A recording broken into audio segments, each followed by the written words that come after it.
What to expect at your pre-wedding hair consultation. 1. Hair inspo pics.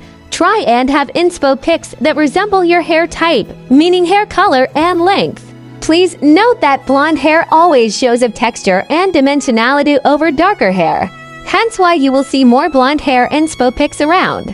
It's important to know that colored hairstyles easier than virgin hair. I will ask you, what do you like about those particular styles? Is it the texture, the placement of bun for example, the emotion and vibe it gives off, or perhaps you just wish you had hair like the model? Point 2. How do you normally wear your hairline? Do you normally part your hair to the left, to right, middle, or no part? Would you like to change it for your wedding? If so, this may be the one thing that throws you off and you won't end up loving the hairstyle on you. It's probably a good idea to stick with the parting you are used to seeing yourself with. 3. What style of dress are you wearing? Have you any photos of your wedding dress to show me? Consider things such as the neckline, the details on the dress, and the overall style of the dress. Is it sleek, romantic, whimsical? You may want to consider all this when choosing your hairstyle. Ideally, you should aim for a similar vibe and one that complements everything together, not one overpowering the other. Just because you are focusing only on your hair right now, please try and envision your wedding look as a whole.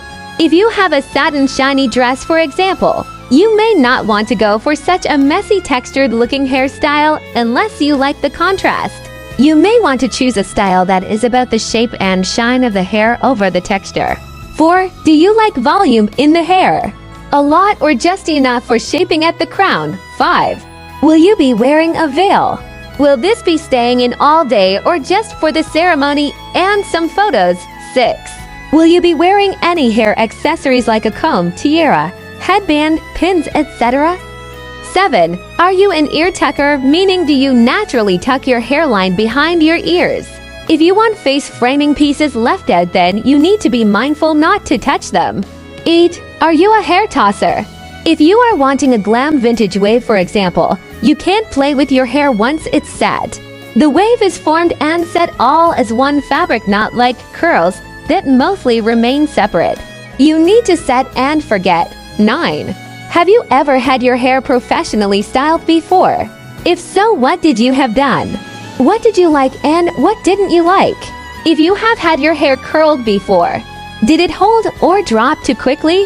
Do you remember what styling hot tool they used?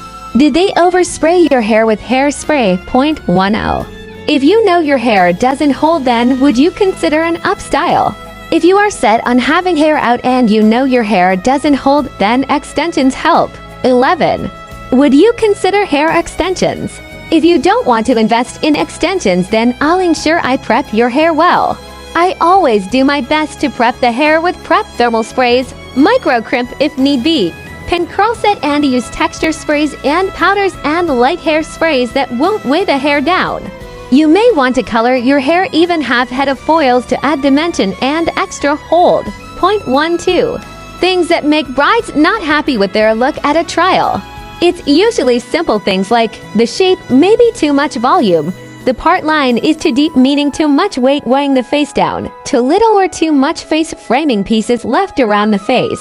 It could even be as simple as the hair looks too polished or not polished enough. The placement of your hair bun is also important. 13. I will involve you in the process from time to time throughout the trial. Meaning, when I get to the shaping and how much hair you want left out, I will bring out the mirror and together we can make adjustments till you are happy. 14. To finish, I will ask you how you feel and if there is anything you are unsure about. Is there anything I can change in order for you to love it? It's super important that you are completely honest at this point, as I am always happy to make any adjustments. 15. Putting in veil and hair accessories. We can play around with your veil and any hair accessories you may want to add. 16. Taking some reference photos and videos to add to my client mood board to ensure that I remember the style for your wedding day. 17. If you have any photos of your maid's dresses and some hair inspo pics on how you would like them styled, I shall take notes and photos. At this point, if there are any questions about the order of things on the wedding day, along any other questions you may have,